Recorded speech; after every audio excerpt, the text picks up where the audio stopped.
Hola y bienvenidos. Hoy vamos a meternos de lleno en algo fundamental. ¿Cómo se consigue que una idea, por muy buena que sea, no se quede solo en eso, en una idea, y se convierta en un proyecto de éxito? Y no es cuestión de magia, es todo método, un proceso que vamos a ver paso a paso. A ver, vamos a arrancar con una pregunta que seguro que más de uno se ha hecho alguna vez. ¿Cuántas ideas geniales hemos visto que al final, nada, se quedan en un cajón? ¿Por qué pasa esto? Pues básicamente porque tener una idea brillante es solo el pistoletazo de salida, pero para nada es la carrera entera. Este es el plan para hoy. Empezaremos por ver por qué fallan los proyectos, para luego entender bien qué es eso de la formulación y la evaluación. Después veremos las fases del proyecto, los análisis de viabilidad y cerraremos con unas conclusiones y recomendaciones que son oro puro. Exacto. Empezamos por aquí, por entender qué sale mal. Porque, para saber cómo se hace algo bien, a menudo lo mejor es empezar por entender por qué se hace mal. Es la mejor manera de no tropezar con las mismas piedras.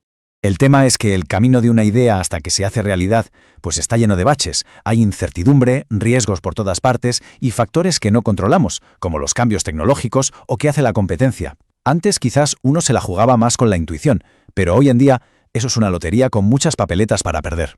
Sin un plan bien estructurado, hasta la mejor de las ideas se puede ir al traste. Y aquí es donde entra en juego la solución, ¿no? La formulación y la evaluación. Pensemos en ello como si fuéramos a construir un edificio. La formulación es, literalmente, hacer los planos. Y la evaluación es el trabajo del arquitecto, que revisa esos planos y dice, sí, esto se sostiene y vale la pena construirlo. Ojo, es el paso de la intuición a la inteligencia de datos. Me gusta mucho esta definición. Dice que un proyecto no es ni más ni menos que la búsqueda de una solución inteligente a un problema, tendente a resolver una necesidad humana. Y es que esto es clave.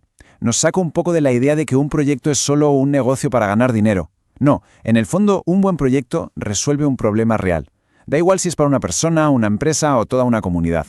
Vale, si nos ponemos un poco más técnicos, la definición formal de un proyecto es básicamente esta: un conjunto de actividades, y ojo, planificadas, que usan ciertos recursos o insumos para crear algo, un producto o servicio, con un fin muy claro: solucionar un problema o mejorar una situación. O sea que tiene que haber un plan, unos recursos y sobre todo un propósito. Entonces, ¿qué es la formulación? Pues es la fase de diseño, la de sentarse a pensar. Es el momento de hacerse las tres grandes preguntas. ¿Cuál es la situación ahora mismo? ¿A dónde queremos llegar exactamente? ¿Y qué caminos podemos tomar para conseguirlo? Es aquí donde se dibuja, por así decirlo, el esqueleto de todo el proyecto. Perfecto. Y si la formulación eran los planos, la evaluación es el control de calidad. Esto es importantísimo. Evaluar no significa que haya que hacer el proyecto sí o sí. Es justo lo contrario.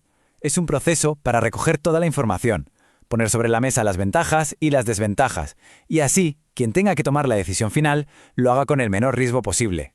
Es una herramienta para decidir con cabeza. Muy bien, ya sabemos el qué y el por qué. Ahora toca ver el cómo se hace todo esto, porque claro, este proceso no es un caos, para nada. Sigue unas fases muy lógicas, un ciclo de vida bien definido. Fijaos en cómo funciona el ciclo. Primero, la identificación. Aquí lo crucial es definir bien el problema que queremos resolver. Después pasamos a la preparación y formulación, que es donde se hace todo el trabajo de campo, los estudios de viabilidad que veremos luego. Con todo eso en la mano llega la evaluación, el momento de la verdad para ver si conviene o no invertir. Y si se da luz verde, entonces y solo entonces pasamos a la programación, que ya es básicamente crear el plan de acción detallado. Vamos a hacer zoom en esa fase de preparación, porque es fundamental. Aquí es donde se ponen los cimientos del proyecto, y para eso están los análisis de viabilidad. Hay que imaginarlos como los pilares de un edificio. Cada estudio es un pilar, y si uno de ellos es débil o directamente no existe, pues toda la estructura corre el riesgo de venirse abajo. Y aquí están los pilares fundamentales. Cada uno responde a una pregunta que es un todo o nada. El estudio de mercado. ¿Hay gente dispuesta a pagar por esto? El estudio técnico. ¿Sabemos si podemos hacerlo? El legal y administrativo. ¿Tenemos permiso para hacerlo? El de gestión. ¿Tenemos el equipo para liderarlo? El de impacto ambiental. ¿Qué consecuencias tiene para el entorno? Y claro, el financiero. Lo más importante, con que uno solo de estos estudios dé un resultado negativo, el proyecto en principio no debería seguir adelante. Y llegamos al estudio financiero, que tiene una particularidad. No es un pilar más, aislado del resto.